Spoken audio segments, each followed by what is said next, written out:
Hey y'all, Ryan Sprague here. As you all know, the Somewhere in the Skies podcast is always free to consume, but it isn't free to create. That's why I've started the Somewhere in the Skies Patreon campaign. On a monthly basis, you give what you think the show is worth. You'll be helping the show continue, grow, and to be something truly communal. And remember, there are rewards for each level of contribution, and the list is only growing. So please, help Somewhere in the Skies now by becoming a patron. To contribute and to learn more, visit www.patreon.com/somewhereskies. Thank you for your support. And now, on with the show. Today on the show, Rob Kristoffersen. That's right, it's Volume 4 of UFO Happy Hour. Folks, if there's one thing that you need to remember, you never flash a flashlight at a UFO. It didn't end well for the Allagash guys, and it sure as hell didn't end well for Terry Lovelace.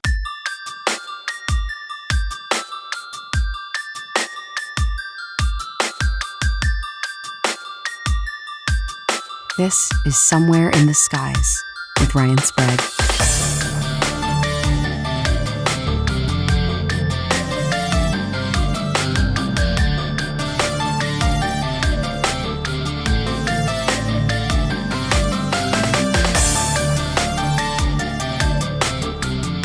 Alright, today I have my favorite guy to pull up a bar stool with after a long day of work for UFO Happy Hour, and that is Rob Kristoffersen. Rob, how you doing, my man?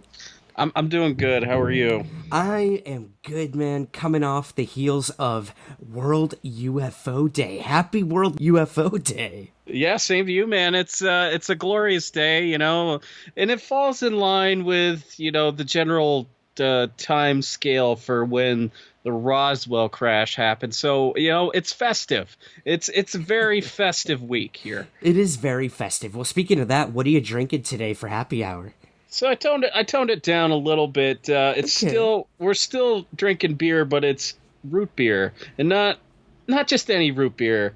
It's Saranac root beer, the best root beer around. Seriously, folks, if you got to get your hands on this root beer. It's great. It's not like mug where it's like it'll leave you gassy. This doesn't do that. I couldn't agree more, being from upstate New York myself. Like, that's what I grew up on, man. And I actually went on like a root beer excursion throughout the country when I was in my younger days acting on the road. And I would try a root beer in every like city and town I went to. That was like my thing.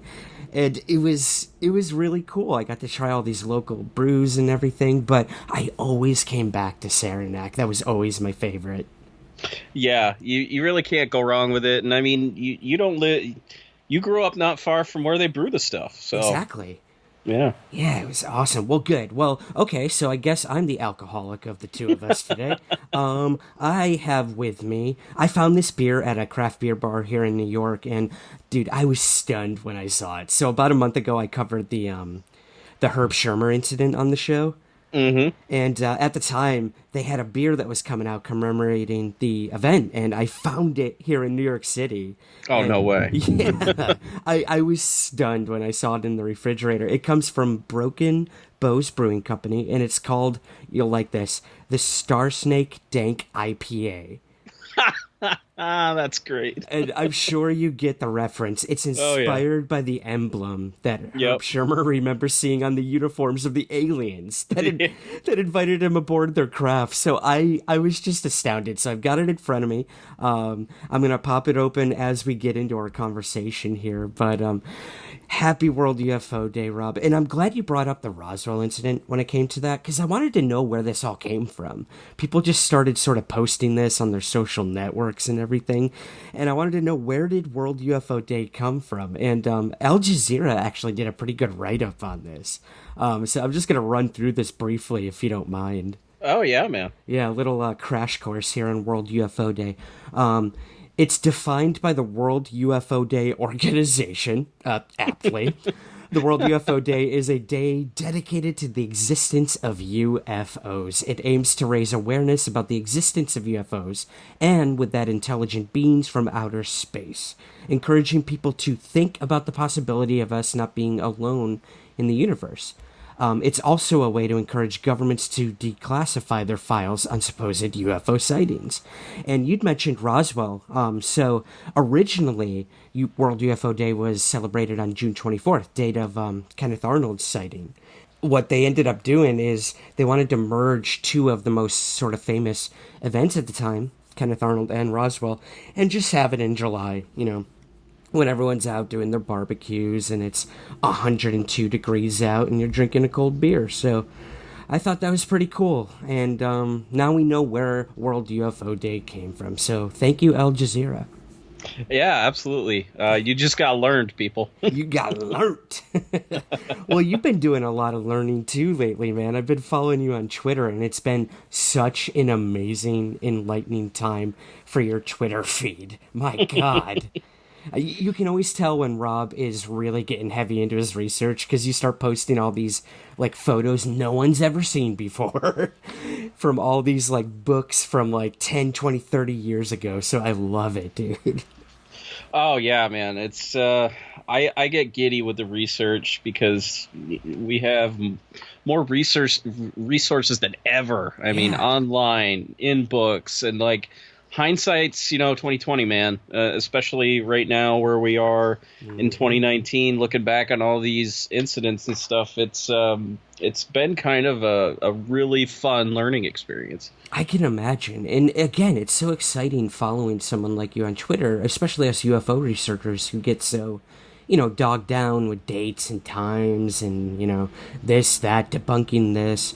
And it gets so, like, it can be draining and kind of boring, to be honest. So when you see someone like you excited to dig into these old cases, like, it just reinvigorates everyone in the community. So I got to thank you for that, first of all. Well, it's fun, and I love sharing the wealth, so I'm happy to do it. Good. And, you did bring up a good point. We're in 2019 now. There is a lot going on when it comes to the stars and ATIP, these revelations, which we'll get to towards the end here. But everyone is looking at this now from a military angle, with the Navy and everything. But there's all these cases involving people that aren't part of the military. So we have to keep that in mind when we're looking at this, that most UFO sightings were not seen by the military. And that sort of comes in the form of one of the ones I wanted to talk with you about first here, and that is this Brazilian kick you've been on lately.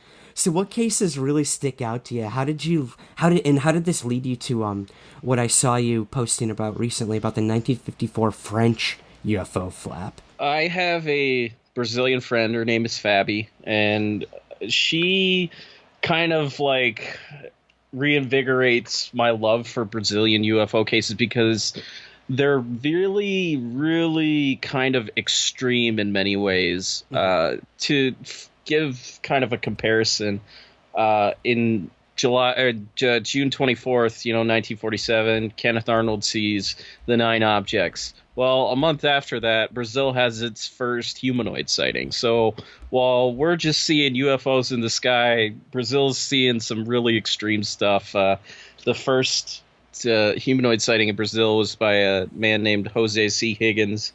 He sees this craft and he sees these really tall, really weird-looking aliens get out. They're kind of they want him to come aboard their ship, but he doesn't want to, and he tries to convince them that he's got a family here. He doesn't want to go anywhere. So the aliens leave him alone, and then they just start frolicking around for whatever reason. It's very reminiscent, kind of like the Kelly Hopkinsville encounter, or if you're familiar with the Mojave incident. Yes, yeah. Where they were just these really strange looking beings. They were just like, they described them as frolicking around and childlike in a certain way. But I decided I wanted to do some cases from Brazil, and there's always kind of like 3 classic ones that always come to mind. There's the abduction of Antonio Villas-Boas. Right. There's the Clares sightings in 1977, which is where we get the chupas from, the rectangular-looking UFOs that supposedly shot beams down at people and hurt them. And The third one is the Varginha incident in 1996. But I was just perusing old issues of Flying Saucer Review online, and they really provided the most in-depth coverage of the Antonio Villas-Boas incident. So anytime I would see Olavo Fontes, who is a Brazilian doctor, he was the APRO representative, Aerial Phenomena Research Organization. Anytime I'd see an article by him, I'd just pull it. And there's one from 1961, and it's called Brazil Under UFO Survey. And it's just, perusing it a little bit. And there's a line that, a sentence that says, "The sightings followed a straight line pattern first discovered by Amy Michel in France in 1954. See his book, Flying Saucers and the Straight Line Mystery." And I just got really curious, like, straight line mystery. What the hell are you talking about, man? Mm-hmm. UFOs and straight lines? That's kind of weird. So I kind of put it aside a little bit and did some research on the Brazil stuff. And it was probably like, I don't know, a month and a half ago, I stumbled across this blog post that's about a really strange law that was passed in France in 1955 that basically banned UFOs from flying over this town. It's called Châteauneuf-du-Pape. It's in southern France, and it was in response to this 1954 flap in France. And it was kind of the first flap that featured humanoids. And what people often described seeing was these short, 3 to 4 foot tall humanoid beings. They were wearing what they called diving suits, just these metallic looking suits that was reminiscent of, the stuff before Jacques Cousteau came along and gave us the scuba gear and all that good stuff. And they were often seen in near small craft, oftentimes working on it. And one thing that they also reported that was kind of startling is that these UFOs would paralyze these people many times, more often than not, which kind of relates to some of the stuff that goes on in Brazil. But it was in that I really just got interested in this straight line mystery thing. So I ended up finding a copy of Amy Michel's Flying Saucers and the Straight Line Mystery. Not a cheap book if you want to find it, folks. I think I paid I haggled with an eBay seller to get it down to like $30. You were the king of that, by the way. I try. I do my best. I am extremely envious of your UFO library. It's just, you get a tip and it's like, oh, hey, I got to go find that book. So I know, man. It's an addiction. It really is.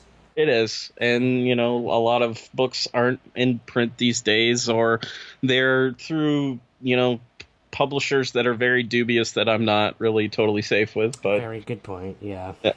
But what you find in France in 54, and I give a lot of respect to the independent investigators because that's where most of this information comes from. This stuff was investigated by Amy Michel and I think one other guy. And they collected over, I want to say 400 reports. Wow. And the reporting was so good that Amy Michel was actually able to take UFO sightings on a certain day and able to track it, and they would always go in these straight line patterns from place to place to place to place, and the time frame generally matched up and everything. And this book is mostly about plotting all of this along and giving you all of these UFO sightings. And if you want kind of a teaser on many of these sightings, all you have to do is go to Passport to Magonia, and Jacques Vallée has a lot of them in there. Interesting. Okay. Yeah, but it was so fascinating to see that he was able to, that the reporting was so good that he was able to track that in straight line patterns. And Olavo Fontes was able to do the same thing in Brazil. He was noting in 1957 and 1960 that with the UFO sightings that they were getting, they were moving in straight lines. And he has some very interesting graphs in Flying Saucer Review, and it looks like a jumble of like lines and stuff, but it's all in straight line patterns. And Amy Michelle is also able to link that to the 1957 flap in the United States that includes the famous Loveland sighting in Texas that was kind of around the time when UFOs started shutting off car engines. Right. What's interesting about that, and it kind of begins with Antonio V.S. Boas himself, but it has this. It's almost like an analog kind of way, because when you look at his abduction account, it's very. There isn't a lot of like real, authentic high strangeness to it. Mm-hmm. When he eventually, like, to go into the basics of it, Antonio V.S. Boas, he was a 23-year-old farmer, and he was living on his family farm at the time. He was plowing a field at 1 o'clock in the morning, as you do when you're living in Brazil, because it's hot as hell. And he had seen UFOs on previous occasions, including the night before, but he sees this red light in the sky. It comes down really fast, and it kind of cuts his tractor off from the road leading to his house to actually get away from it. And he makes this split-second decision that he's going to try to, outrun it anyway. His tractor dies, unfortunately, so he makes a run for it. Doesn't make it long before he gets tackled by a short humanoid. He said it came to about his shoulder, and he pushed it away, and he continued running and made it about 20 feet before he was tackled by 3 more figures. They dragged him on board a UFO. They stripped him naked. They took blood from his chin, which seems like a really odd place to take blood, but yeah, we'll go with it. He had sex with a female alien being, or at least that's how he claims it. Yeah, he did. Yep. Yep. And not once, but twice. Yeah. So this was not a one-night stand. No, it was. He had some very personal feelings when she rejected him the third time, but you'll have that. He's so sensitive. He is. He's very sensitive. But they also toured him around the UFO, and then they let him out and took off. And apparently, he was on this UFO for like 4.5 hours. Okay. But what he found when he went back to his tractor is that when he tried to start it up, he couldn't. And then when he looked in the engine, he just realized that one of the battery terminals was unplugged. So it's very it's almost like a proto kind of abduction, because it's not really, there isn't psychic elements to it. He claimed that the beings he interacted with, they had a very primitive language. That he said they sounded like dogs barking almost. It kind of starts right there with Antonio V.S. Boas, and then after that, you start to see flood of reports of UFOs shutting off cars. It's very weird. Yeah, it is weird. And the thing that always stuck out to me about his case is this happened, well before the Betty and Barney Hill case. Am I correct? Yeah, 4 years. 4 years. So there you go. I mean, everyone thinks that they were sort of the start of this phenomenon that was starting to pop up everywhere, but yeah, you bring up a good point though. It was pretty straightforward in some respects, but that almost says more to me that he's not exaggerating anything. He's like, this is what happened, this is what I saw, and this is how they communicated. So yeah, fascinating case. Yeah, and unfortunately, they didn't believe him when he went in. Fontes had his reservations, and there was a journalist that he initially got in contact with named Joe Martins. He was the kind of the UFO journalist for this magazine called O Crucero, I think is how it's pronounced. But he didn't believe his story at all. And either this guy is really imaginative, because when you read his affidavit. It's like a 13-page affidavit.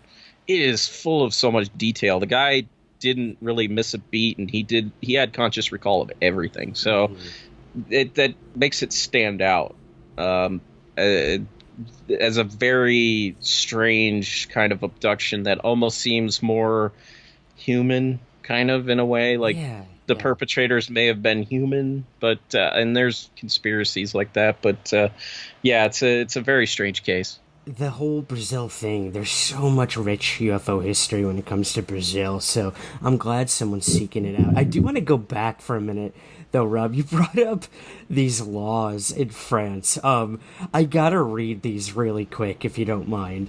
Yeah. This is hilarious. Yeah. Okay, so in 1954, here's the law. The overflight, the landing, and the takeoff of aircraft known as flying saucers or flying cigars, whatever their nationality is, are prohibited on the territory of the community.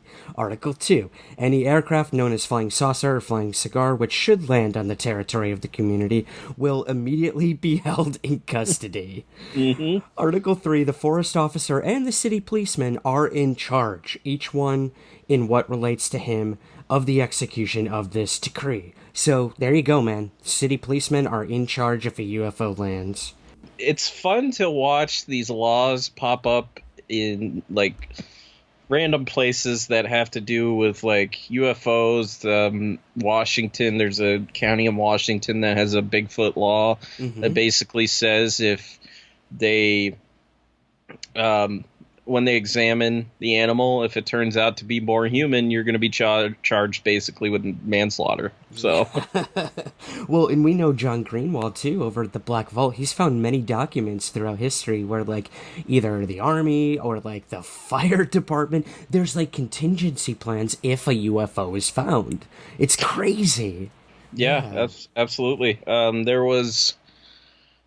Before Dave Paulides became the missing 411 guy, his thing was researching Bigfoot. He ended up staying and interviewing many of the Hoopa people, which are in Northern California, getting their statements. But in the beginning of his book, it's called The Hoopa Project, he talks about how there's I want to say there's like a U.S.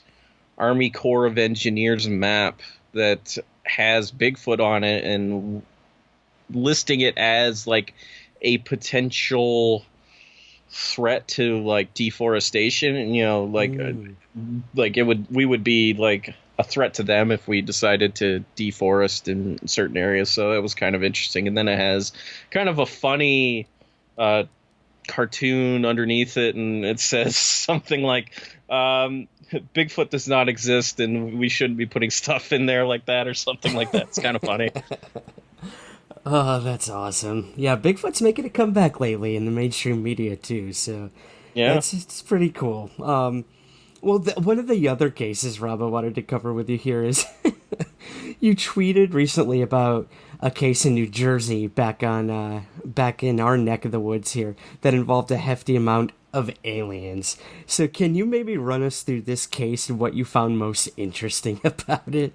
Oh yeah, this is a fun little case from 1975, like a whole 9 months before the Travis Walton abduction, and I first read about it in Bud Hopkins' Missing Time, and it's in this like park in North Bergen, New Jersey. Now, if you're in Manhattan and you're standing on West 89th Street, you can look across the Hudson River and you can see kind of the landmark in the area where this happened. It happened near this circular apartment building called the Stonehenge, which at the time it was pretty much brand new. It wasn't open that long. It was very modern looking. I mean, looking at it now, it's not like you have many round apartment buildings these days, but right.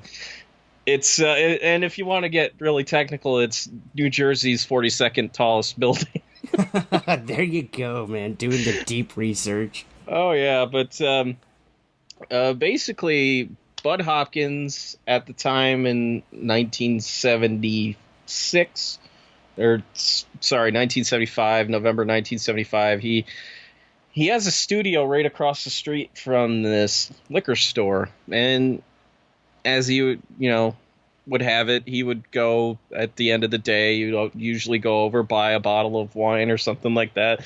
Something bougie, because I mean it's Bud Hopkins. He's an artist, it's just his nature. And he rolls in sometime in mid-November of 1975, and the guy at the counter, his name's George Obarski. He's co-owns the building. He's mumbling about you never know when something's going to come out of the sky near you and startle you and stuff like that, and it catches Bud Hopkins' attention. Now, this is November 75, so if I'm wondering why this guy's babbling about this. I'm wondering if, he may have saw something about Travis Walton, because it was, around this time. So Bud, starts asking him, a little bit about this, and, it's a busy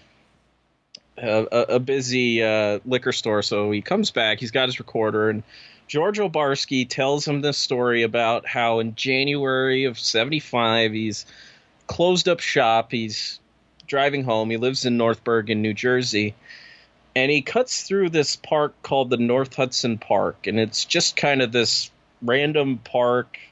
It stands out in the middle of a big city, but it's got playing fields of all kinds. It's got a little lake in it, and it's right across from this apartment building called the Stonehenge. So he's cutting through the park on his way home when he sees this really bright light coming past him and basically keeping pace with his car, and it lands in a field nearby. Now, George stops his car, and he just watches it, and this object is like 30 feet long. It's very weird. It's like a dome kind of structure with these windows that are all around the side. Mm-hmm.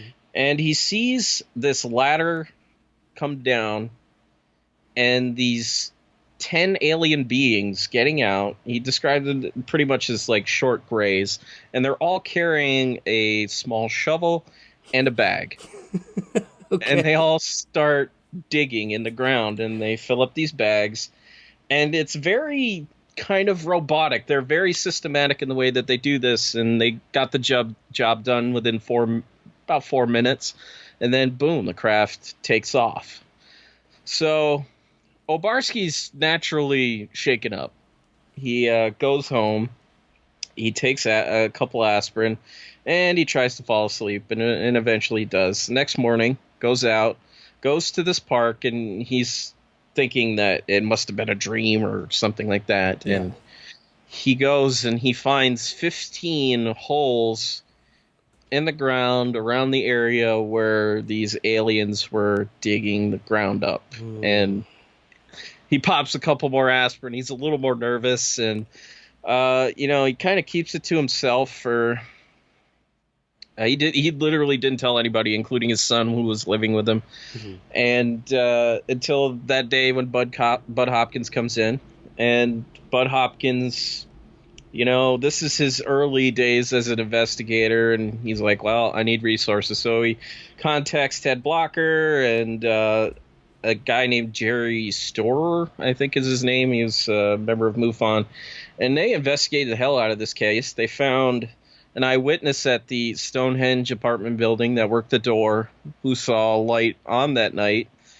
And apparently, around the time that this craft was departing, it ended up, they heard like a sound, he heard like a sound wave or something like that, and it shattered part of the glass on the front door of the building. Shit. Yeah.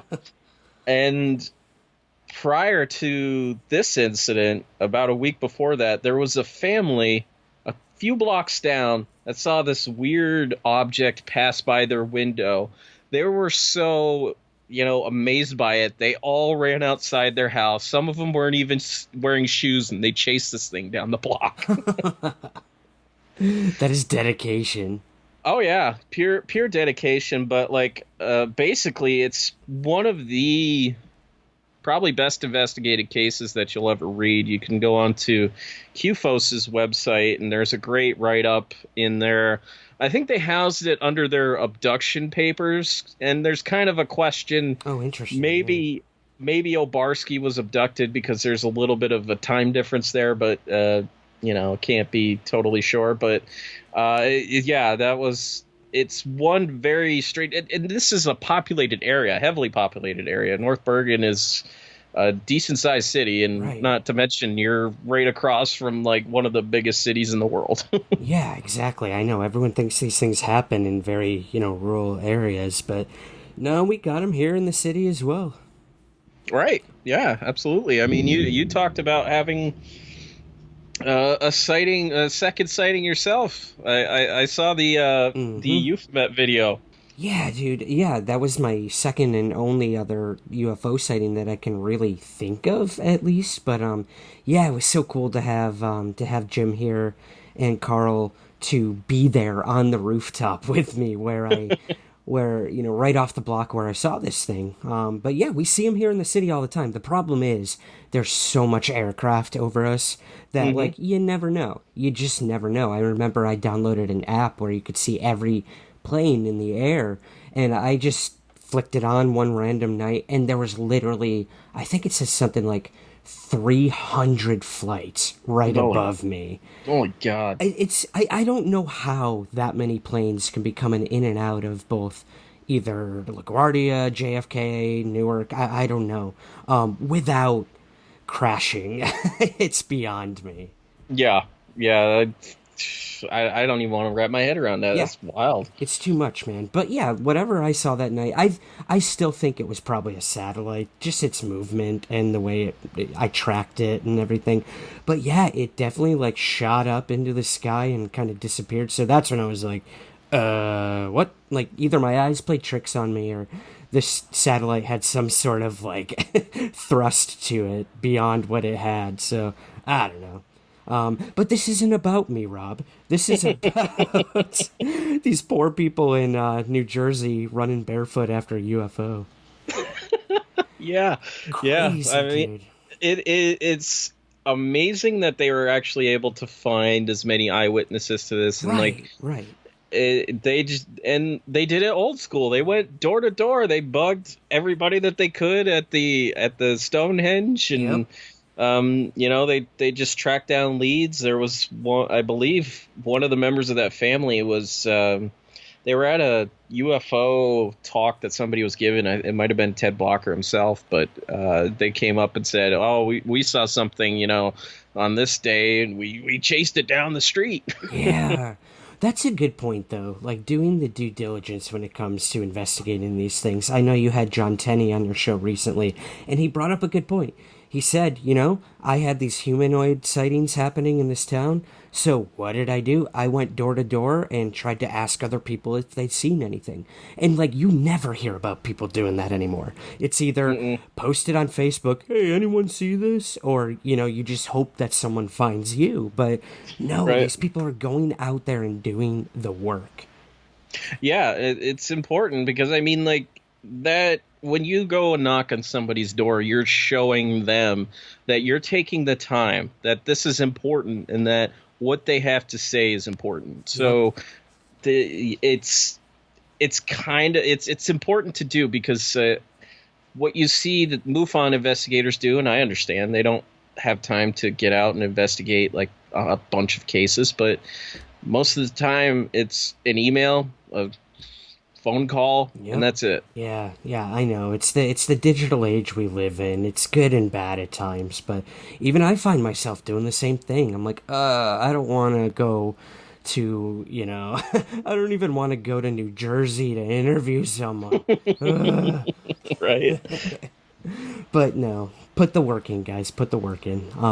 Well, here's another one you recently covered on the Our Strange Skies podcast, Rob, is Terry Lovelace, this case. I recently had him on a bonus episode of my show, and it was an interview conducted by a longtime listener of mine, Daniel Allen Jones. I had him as sort of a correspondent out at Contact in the Desert, and that's where he got to meet Terry Lovelace. So a shout out to Daniel for his awesome correspondence work, first of all. But I know that you did a really good dive into this case, so would you mind maybe running us through the basics of it? I know that's probably hard to do, if there are any basics to it, and your impressions of this case. I know we're going to get him on eventually. Terry's kind of an interesting person just because he represents this new age of experiencers and the way that they get their stories out there, and that's through self-publishing. Yeah. So if you look at a lot of experiencer stories, they are through self-published works. Sherry Wilde self-published her book, I believe. There's a few others that come to mind, but Terry's kind of leading the pack, and at least lately. And I think the reason is because his story is very strange. It's very kind of relatable too, but there's also not a ton of detail at times. And then it's kind of juxtaposed with a lot of detail about one incident. But for Terry, the story kind of begins in October of 2012. Terry was, and he probably still is, an avid jogger. And it's kind of funny to read in his book how his dad has objections about him jogging. But I mean, it was a different time, the early 1980s. Jogging was new. And he kind of asked Terry a good question. Why do you want to run if no one's chasing you? And it's kind of this very prescient, ubiquitous question, like, why the heck would you want to do that? What the heck are you running from? And then he proceeds to lay out that in October of 2012, he often when he was running his right knee, there was a spot above his right knee that would often go numb, which is not something you hear happening to most runners. And he initially had it checked out, and the doctor basically said, well, if it ain't broke, don't worry about it. If it doesn't cause you pain, it's not a problem. So he goes on, runs for years and years and years and years, and then one morning he wakes up with this incredible pain in his leg. And his wife, Sheila, drives him to the emergency room. They take an x-ray, and they find basically it's like looks like a piece of metal, a long, thin piece of metal. And they also find this very strange, like, circular pattern of what they call bone, but it's like laid out in this like floral type pattern. So for this causes Terry to kind of remember a lot of strange incidents from his past that goes back to when he was 8 years old and even younger. He would talk about these experiences with what he called the monkey men, and they were these shadowy figures that would dart around his bedroom on certain nights, and when they would come out into the light from like the moon or something, they would have these, they looked very much like a short bipedal, kind of like a gray, but their face was more monkey-like, and their eyes were yellow. And they would always ask him, come out and play with us. And Terry wasn't having any of it, so he'd just scream his lungs out. And this would happen for a good portion of his childhood.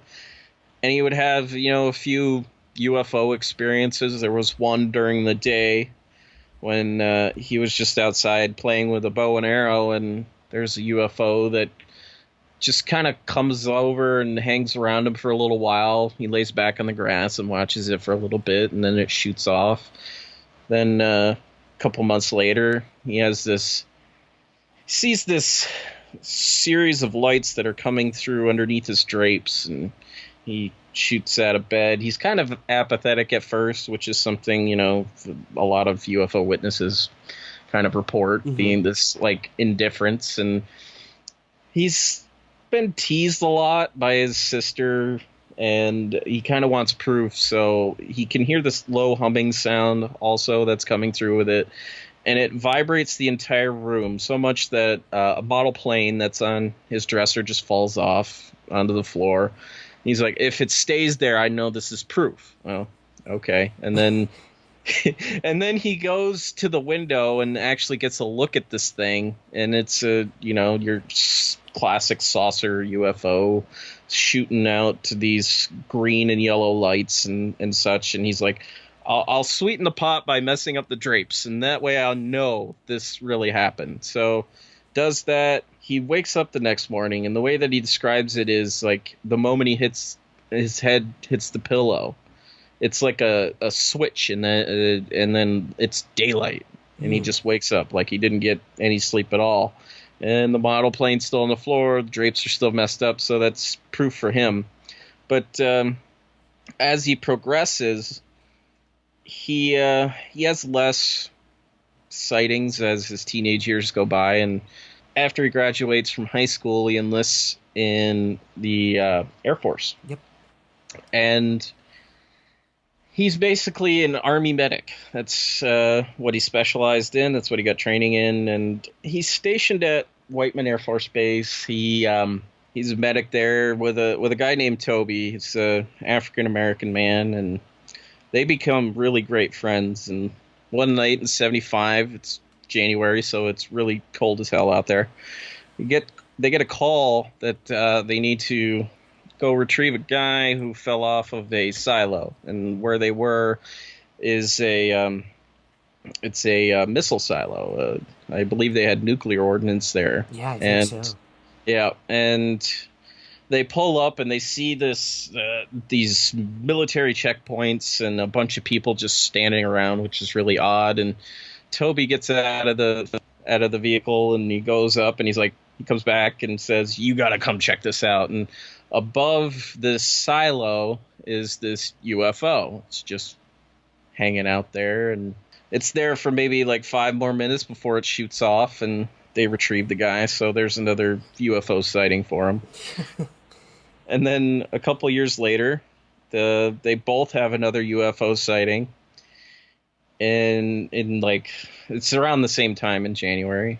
And a couple months later, Toby has this idea that they should go camping. Now, these are two city guys. They know jack about camping. So it's just like one of those like impulse things that happens. And like, it sounds like an 80s comedy movie with like, what's his name? The guy from Home Improvement or something. Like Tim Allen. Yeah, it's turning out to be like a buddy movie or something. Yeah, I can see that. But this quickly becomes like a joke. Quickly moves from being a joke to this obsession. Yeah. And both of them basically kind of like beg, steal, or borrow what they need to go on this camping trip. Terry's going to bring his camera. He's going to take some nature shots and all that stuff. And Toby's got his binoculars, and, they got a tent from somebody else, and they got a bunch of hot dogs and stuff. And they picked this place called the Devil's Den, which is in northwest Arkansas. It's a state park, and it's got a history. There's some weird stuff going on there. Yeah. People have gone missing. It's a missing 411 kind of territory stuff. Okay. And it isn't long before their amateurism comes out. So they pull in, and they pick the spot where they're technically not supposed to be. It's illegal to camp where they're camping, but, they didn't care. Yeah. And instead of setting up their camp, they just go for a hike.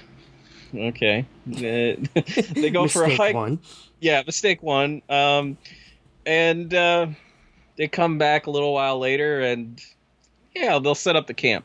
Well, they don't do that. They just zone out and pass out. Mistake two. Yeah, for a few hours, and they wake up in the middle of the night. It's dark out, and so they quickly set up camp. Their car isn't very far away, and what they find is that most of the provisions that they had, they didn't bring with them. They forgot to bring with them. Okay. It's amateur hour here, and but they set up their tent. They set up. They get a fire going, and they still got hot dogs and stuff that make themselves an evening meal, and they proclaim themselves like kings of the forest. It's kind of funny. Damn city folk. Yep. And things start to get weird pretty quick after that. Terry first notices that there's no wildlife sounds coming from anywhere. There's no crickets. There's no nothing. The forest has gone completely silent. And it's Toby that sees these 3 lights in the sky, off on I believe, the western horizon. Kind of low. Definitely look a little too low to be stars. But they just stare at it, and they kind of pass it off. It's nothing. And then these stars start to move up over the horizon, up and over, and then they just come directly over their campsite. Now, these guys should be like shitting a brick, but they're basically looking up and they're amazed by it. And they're at one point, and we know this is a mistake, and I want to make this very clear. You do not signal flashlights or signal UFOs with a flashlight. You just don't do it. Don't do it. Didn't end well for the Allagash guys. Didn't end well for these guys either. Yes. Don't take that from the playbook of Stephen Greer, people. Jesus Christ. No. If you take anything away from Stephen Greer, it's just that he's fraudulent. Just let it go. But this UFO, after he flashes this flashlight 3 times, it drops this white beam of light down that it's there for maybe 30 seconds and disappears, and then boom, there's a blue pencil thin light that just darts around their camp. Now I'm freaking out here, but they weren't. They were pretty calm about it. So that light disappears, and then the UFO moves away. That's pretty exciting. Yeah. I don't think I'd be able to sleep that night, but they go to sleep right after.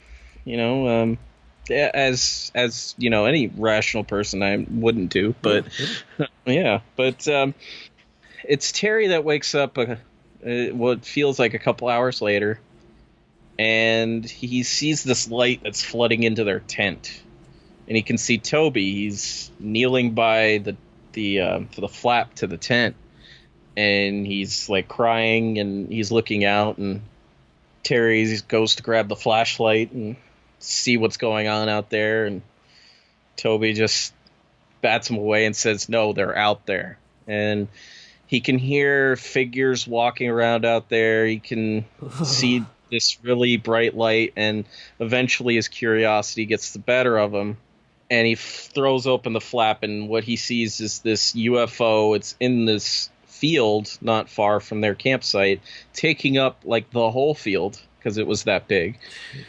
And he can see 10 to 15 short figures that are walking towards it.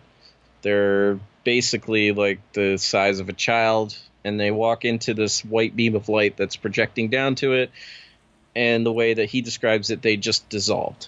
So both the guys are kind of in this intense pain. They're very thirsty. They didn't bring water with them because, we're... Yeah. Amateurs. Yeah, amateur hours still, even through all this. Yep, and they make the decision very quickly to get the hell out of there. So they drive hours. I believe it was 6 hours away from where they were living, and everybody was surprised to see them back. Terry's wife, Sheila, upon just seeing him, took him to the emergency room because he was in that bad a shape as... he was running a fever of 104. His face was very puffy, and his eyes were almost swollen shut. So, yeah, they ran him to the hospital. He was in there for a few days. While he was in there, he got a visit from a guy from the Air Force Office of Special Investigations. And we all know AFOSI. We know players from AFOSI. We know who Rick Doty is. Oh boy, he's involved with this shit. No, he's not. But okay. you can't not hear OSI and not think Rick Doty. Right. And the only reason I use the word shit is because of that name. Yeah. I love him to death. I know he might even be listening to this. But yeah, not to take away from this incident whatsoever by using the word shit. I apologize. Just when I hear Rick Doty, I get all fired up. I think a lot of people get fired up, but that's to be expected. It is. It really is. But they basically interview him. The guy, is Agent Gregory. Because we're not using full names here. But, this is S.H.I.E.L.D., baby. Nick Fury. Oh yeah. Absolutely. And sets up a tape recorder, starts interviewing, and basically asks, why did you come back so quickly? And the basic standard stuff. And they were really harping on whether Terry had taken photos of anything, and Terry forgot his camera because the only thing I think they remembered was the tent, some hot dogs, and I believe Toby's binoculars. Okay. The essentials. But Terry was he was an amateur photographer. He had a studio in his house, but he didn't bring the camera with him and just kept pressing them. But he's in the hospital for about 3 or 4 days, and when he gets out, he's reassigned to another unit where all he does is paints pieces of plywood. Gee, okay. Wow. He paints these sheets of plywood over and over again. They're basically just giving him grunt work to keep him out of their hair and all that stuff. And this happens a lot, man. Like when military people have these encounters in UFOs, they send them different places in the world and give them menial tasks, hoping won't start talking about it with other people. Like, get them alone. That's what you got to do. Get them alone. Yep. And I think it was like a couple days before he was set to be reassigned again, and Agent Gregory comes back, and basically he forces Terry to consent to hypnosis.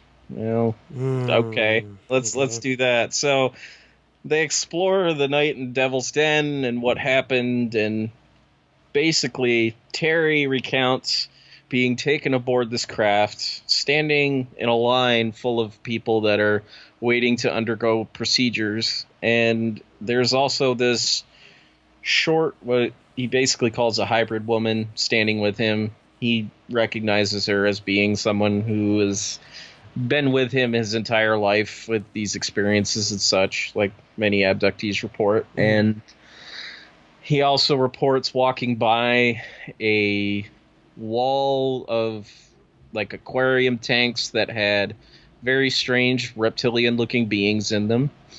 He talked about how there were human crew on this ship that all wore these like brown coveralls with an orange insignia on them. And they worked beside the short gray beings, and he eventually was brought to this one room where they performed a procedure on him and brought him back. And that's really the only insight into like any of his abduction experiences that he has. He never talks about exploring these monkey men encounters when he was a kid or anything like that. And after that, he continues to have these lifelong experiences. Eventually, he's reassigned to a unit where he's basically a medic again. Toby, he loses contact with him for a while, but he tells us in the book that Toby died a homeless man in the 90s in Michigan. Oh. Okay. Yeah. But fast forward to 2017, and Terry starts talking about his experiences. He starts appearing at a couple of cons.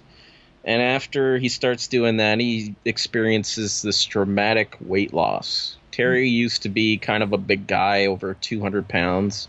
And nowadays, I think he weighs somewhere in the neighborhood of like 120 or something like that. Holy cow. Yeah. And that is extreme. Yeah.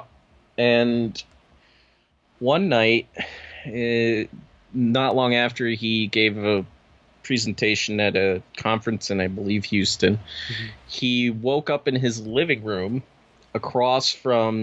sitting in his living room. He went to bed upstairs, but he woke up sitting in the living room across from this woman that he's had these lifelong experiences with. And she's wearing very human clothes along with a wig and some sunglasses. And he kind of makes fun of her for a little bit for wearing the wig, but, you'll have that.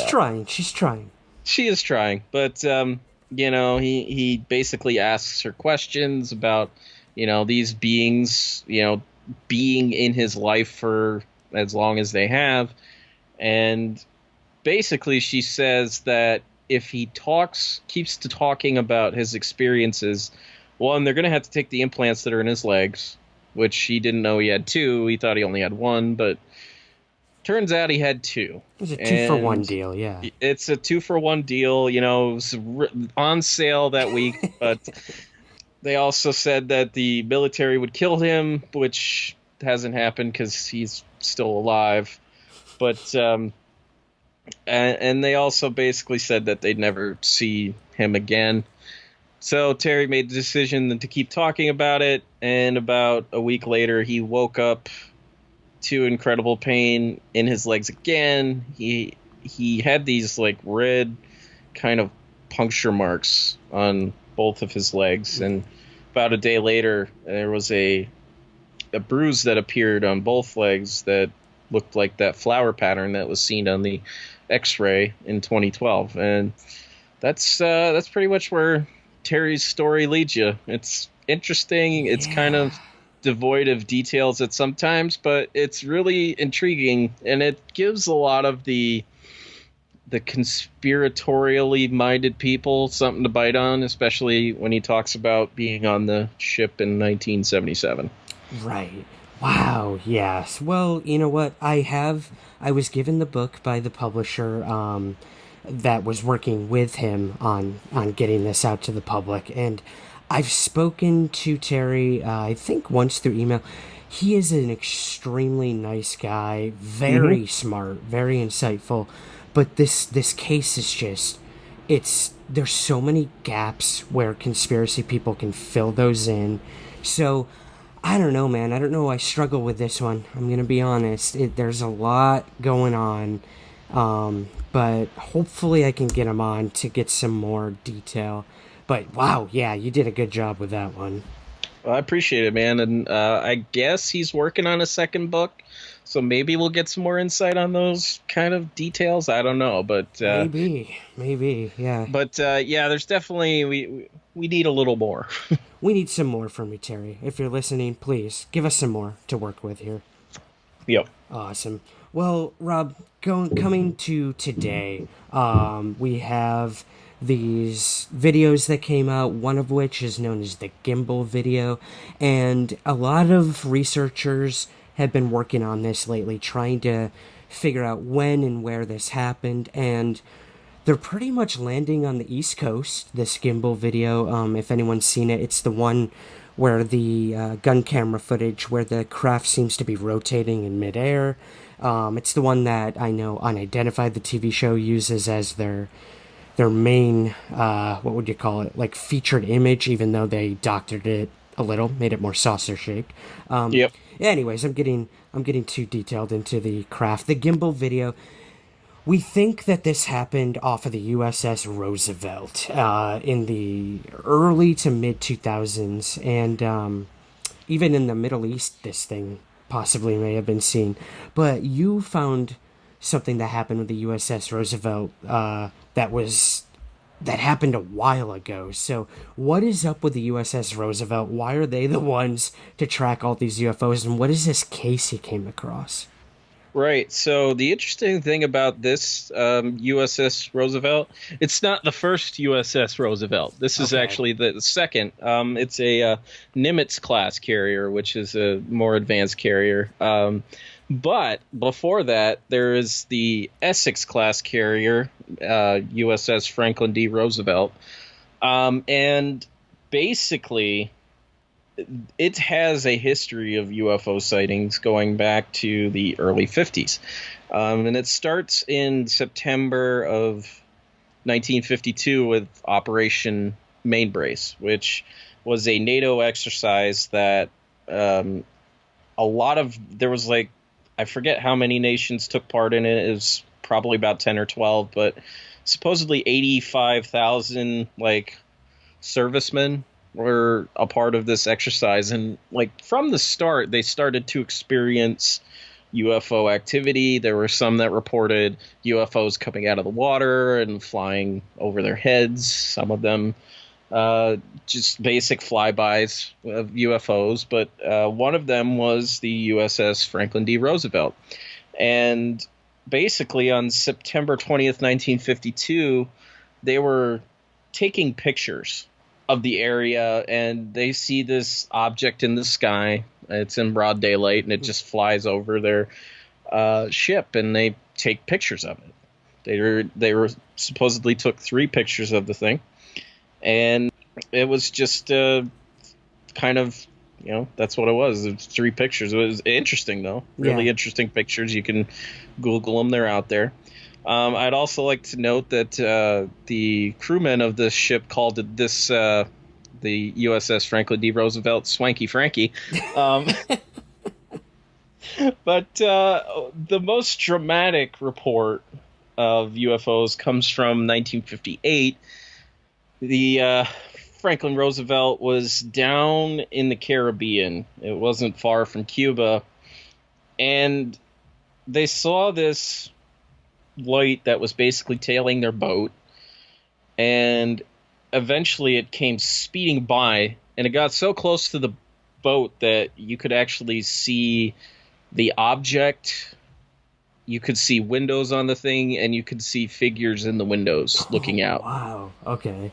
And the object just hovered right there above the ship for maybe a minute or two before it just disappeared. And this report comes from a guy named Chester Grzinski. He was 18 years old at the time, but he kind of just basically tried to find anybody else that had, seen this after it had gone down, because there was a cover-up.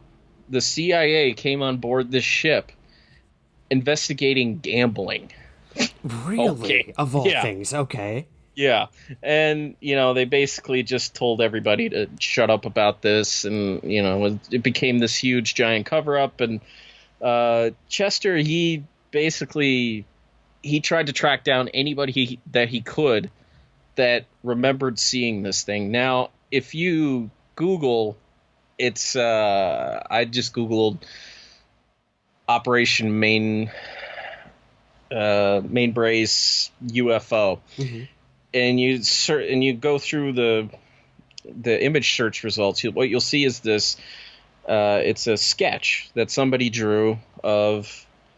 It's right to Chester Grzinski's back, and above him you can see like the tower of the carrier. And right next to the tower and slightly above it is this object. And they drew it to scale and everything. And it's a pretty great image. I love it. But yeah, I don't know. Apparently, according to Grzinski, there were like 8 separate UFO incidents that the USS all throughout the 50s and 60s. And it was decommissioned in 1977. That was when the Nimitz-class Franklin Roosevelt was set sail. Okay. So apparently something about Franklin D. Roosevelt screams UFOs. I don't know. Yeah, I don't know what it is, man. I mean, he was cool and all, but come on.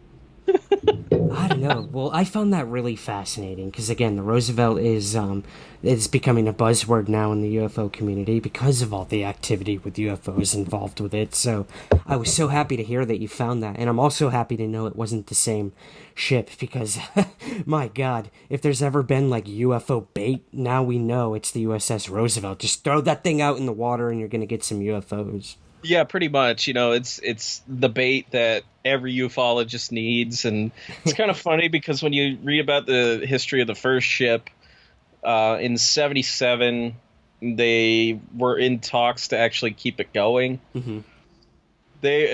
People were afraid that Jimmy Carter was just going to, keep this thing going forever. So they basically said, no, we're taking it out of commission. They sold it to somebody for $2.1 million and it was scrapped. Ah, damn it. Yep. Damn you, Carter. Damn Jimmy Carter. Oh, man. All right. Well, wrapping things up here, Rob, take a good sip, man, because of your drink there, because this is what we're going to end with here. You were recently on the Mad Scientist podcast with Chris Cogswell, a very good friend of both of ours. And this was a brutally honest conversation, man, about the UFO news coming out lately. So my big question to you is, where do you stand today on this mainstream coverage of UFOs, and what do you think is going on with To the Stars, their new show? Give me what you got, man, because people are very divided, and this has really put a dent in the UFO community, both good and bad. So what do you got, man? Be honest with us here.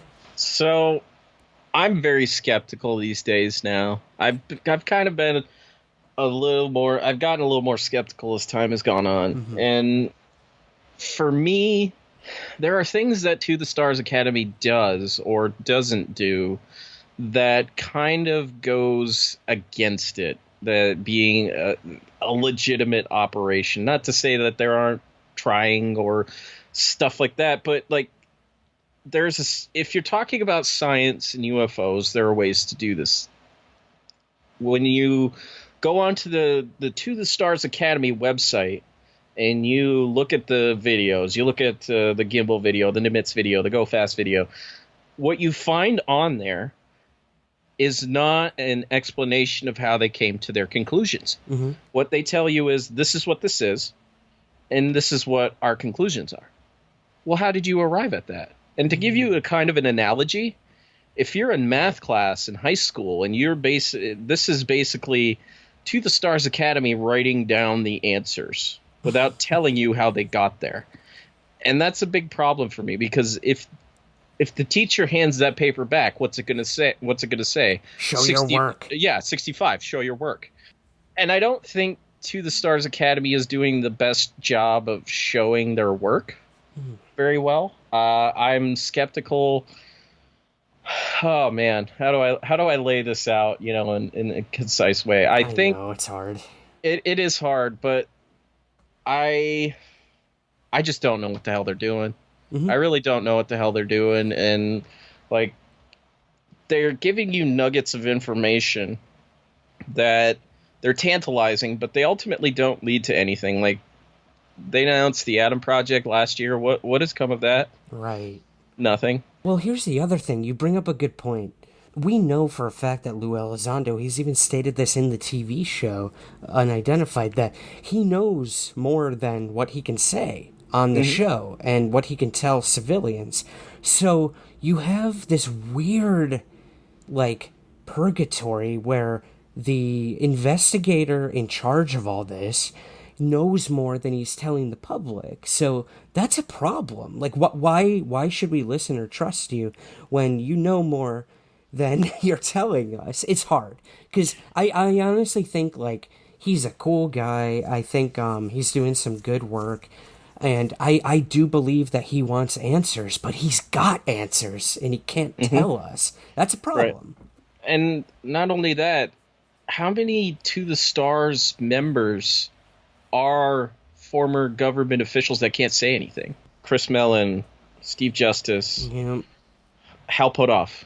He can't say crap about a lot of things. I mean, a lot of them can't, and especially if a lot of these people are former BASS employees or are still BASS employees, they're not going to say anything. Yeah, I kind of had high hopes, but it's just like you're tempering this with non-disclosure agreements that you can't give anything up. Yeah. And now you've got people like Mick West on doing, I think he's doing pretty good work. I can honestly say I wasn't convinced by the Go Fast video to begin with. And now I really don't think it is a UFO. I think it really is a balloon. Interesting. Yeah, I mean, I've thought that for a while now too. But you're right. You know, we get blinded by the excitement that comes when this topic gets mainstream coverage. And when we have people like Tom DeLonge, like, really, I respect the hell out of the guy for what he's doing. I honestly do. And I think, like, he's done some great work, and he's assembled an amazing team. But you always come back to this fact that all those people involved with To the Stars know more than what they're letting on. And that is a problem. Because we're getting this narrative from To the Stars. Now, here's my thing, too, and our good friend Jason McClellan always says, you don't have to listen to The Stars. Like, they're one cog in this huge machine of this phenomena. They clearly have an angle, and that's military, and that this is a threat, and we need to be ready for it. So there you go, right there. Like, To the Stars has been pretty upfront. Even Tom DeLonge saying, I want to paint a good picture of the military-industrial complex. And he said that from the very start. So anyone who argues that, he said that from the start. So there's that right there. But like we said, this stuff is only military, and that's only a small fraction of what's going on with these phenomena. Yeah, exactly. It cuts out, like, I would say 85 to 90% of the rest of this phenomenon. Yeah. Like, it cuts out a lot. And I feel, and I've always felt that when somebody controls the field of perception here, because it always comes down to that, you need to start looking other places, not just at this one main body and their noble intentions. Right. You start to look at other places, which is why I will spend hours digging through old issues of Flying Saucer Review. Those still have value. They're still valuable to us in what they tell us about UFOs. Like when Lou Elizondo is saying, well, there's a clear pattern of UFOs and military installations and nuclear installations. Like, Lou, we've known that for decades. No shit, dude. Yeah. Okay. All right, I got a vent here, man. That last episode, first of all, I love seeing some of the witness they interviewed. Larry Gessner first came forward in my book. I must say that. I have to defend this. In my book, Somewhere in the Skies with his UFO encounter, To the Stars claims this is the first time he's ever come forward. It's TV. I get it. But they went through the whole Rick Doty and Benowitz thing, which was interesting. And then, okay, who is this mysterious General Halt, or what was he, Base Commander Halt, with the Rendlesham case? We'd never heard of him before. Yeah. So I think it's a little offensive that they're covering the nuclear angle to all this when we've known this for so long. Look at Fated Giants. Look at all the work by Hastings and all these guys out there. And it's almost like a slap in the face that, Lou Elizondo suddenly made this connection. Come on, dude. It bothers me. And, like, what you find in this field right now is a lot of people trying to, like, and I'm not, like, discounting you, because you definitely did talk to Larry first, but, like, you're finding a lot of that, like, people, saying that we had these people long before you did. It's absolutely ridiculous. Like, what I want to know is, why is nobody, in terms of the David Fravor sighting, why is nobody talking to Paco Chirichi? And I guarantee you, most people probably don't know who Paco Chirichi is, or even know what I'm talking about. And, like, I know that Jeremy Corbell, God respect him, thinks that he was breaking that Fravor story to begin with. Paco Chirichi broke that 2 years before he did. So why is nobody talking to him? Yeah, again, it's all about perception and narrative. And, I think you make a good point, though. Like, the ego got the best of me when I saw the Larry Gessner case involved with this. I'm like, hey, I was the first to break that. But I don't know that. Someone else may have interviewed Larry long before that. But that's not what it's about, I think. You're right. We need to, like, keep digging, finding all these people. Look at, like, Dave Beatty and all these people he's working with to find all these people that were on the Roosevelt. It's amazing the work that the UFO field is doing. Keith Basterfield. I mean, the list is endless of the people who are doing way, way more work than To the Stars Academy. Right, and my big problem with them is that they're cutting the rest of us out. They're cutting us the people that have done this research. So it's like To the Stars Academy is like hitting the reset button. Why do we need to hit the reset button when we have literature from decades and decades that are saying the same things that you think are revelations now? Yeah, it sucks, man. And at the same time, like, I understand you're presenting this to the mainstream who haven't been into all this like we have, but like, use us, ask us for help. Like, we're all for you. I still am a big fan of what they're doing, bringing this to the mainstream, trying to destigmatize the phenomena and the topic. But at the same time, like, Tom DeLonge from the beginning told the UFO community, read between the lines, guys. Like, you know what I'm really trying to get here. Well, you're not showing that, man, because you've completely cut out the entire UFO community. Mm-hmm. And we were the ones defending you from the start. Right. And, like, look at the UFO community now and how things are coming back. Yeah. Things are cyclical again. Why are we talking about some goddamn alien autopsy video again that we know is not real? Don't get me started. like, why are we... And some topics are worth revisiting, but there are topics that nobody has even bothered to cover, which is what I love to do.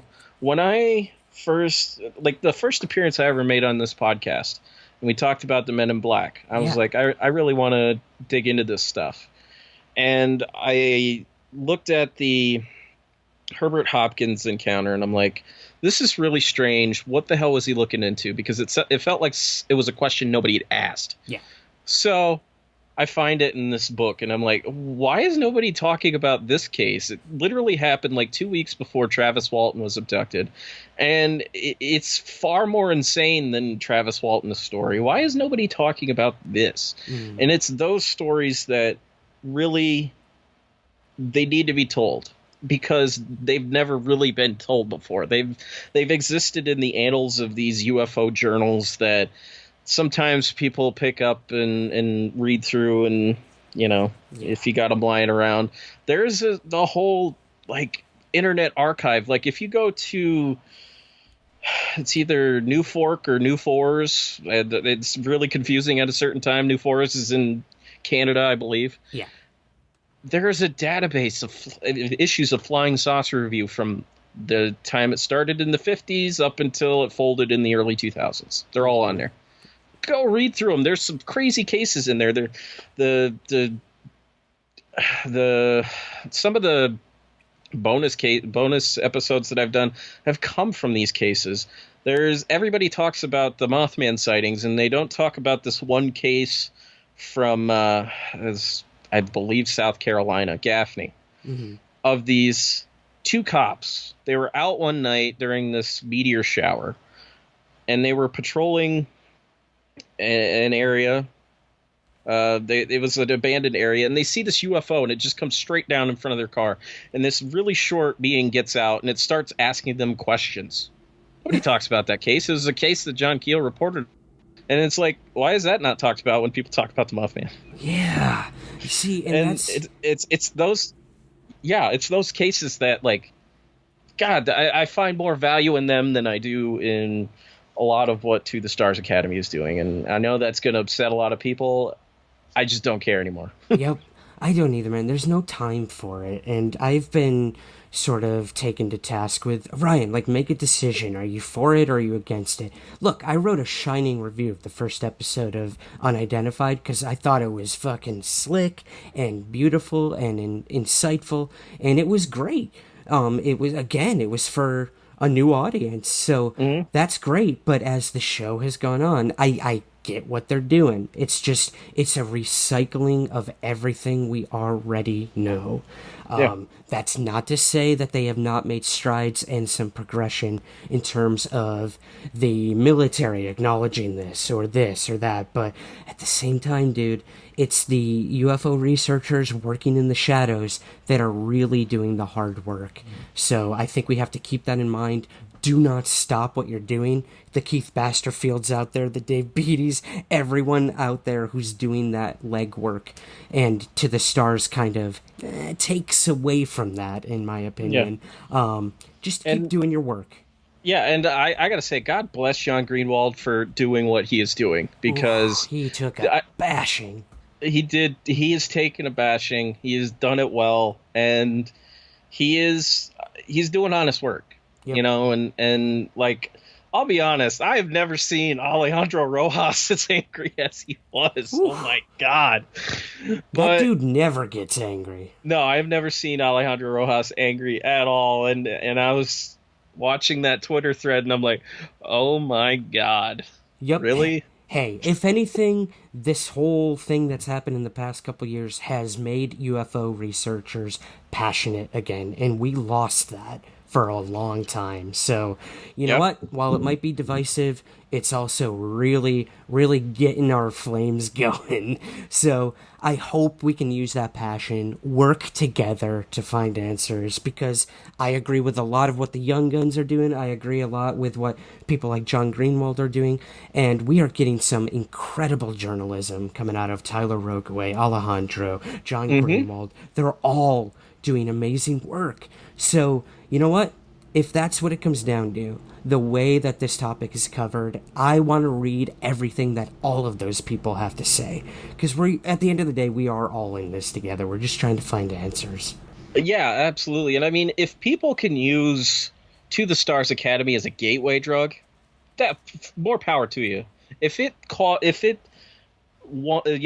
pushes you to look into this stuff more, then that's great. Yeah. That's fantastic. Oh yeah, man. TTSA is the marijuana to the cocaine. Yeah. Like, I like to think of myself as the cocaine right now. Yeah. You come to my podcast, you're getting the cocaine. You're getting it. Yeah. The Our Strange Cocaine Podcast. Yeah, it's coming to you. Well, speaking of that, dude, wrapping things up here, you're back. The show is back. I can't believe it. We were all waiting so patiently, but you are back and the floodgates have opened. New music, new formatting. What can we expect moving forward with the Our Strange Skies podcast? What are you going to be covering? So you're gonna get Lonnie Zamora. We're finally batting down the hatches. Probably get Lonnie Zamora in around September. Okay. We're finishing up the final portions of the research. We're gonna do a deep dive into Roswell. We're gonna cover the timeline. We're gonna cover the theories. We're gonna cover Philip J. Corso's crazy crap, all that good stuff. We're going to Brazil. We're going to be talking about Brazil. We're going to be talking about, man, so many great things coming up. Wow. That's awesome, dude. Well, I for one can say I'm so happy you're back. A vacation well needed from the research that you've done. So it's good to see you're coming back in full force. And where can we find the show and everything you're up to? So if you want to, stalk me on the internet, I'm out there on Facebook, Twitter, Instagram. Search for Our Strange Skies. You can listen to the podcast anywhere at this point. Just search for us. And we've got a back catalog, but we're coming strong. We're telling the great stories, great stories that need to be told. Absolutely. And what's the Patreon too? Yes, our patreon.com/Our Strange Skies. At the $5 a month level, you get some great bonus episodes. That's kind of where we put our meltdowns, which, if you don't know what a meltdown is, it's basically where myself and some guests watch really weird UFO documentaries and movies and stuff like that, and then we just tear it apart. It's fun. It's fun. We recently watched UFOs, The Best Evidence Ever 1 and 2, with the ever the greatest of the 90s, Jonathan Frakes. Yes. So we ripped into the UFO footage in that. It was fun. I remember those, man. There were some freaky looking UFOs in there, mostly balloons, but some of them were pretty astounding. Yeah, some of them were. I think we found 3 of them that were good in that thing, but you know what? You'll get hours of entertainment. Oh, Jonathan Frakes, you're sorely missed in the UFO community. Alien Autopsy too, right? Yes, absolutely. Alien Autopsy. Yeah. He was all over the place in the 90s, man. He was doing that. What the heck was that other show that he had? beyond belief. Yes. Yep. That was a fun one. So great. So great.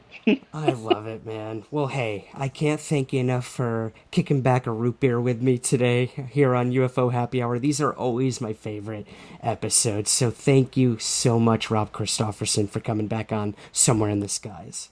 Thanks for having me again, man. It's always a blast. And happy World UFO Day, everybody. Yeah! Woo!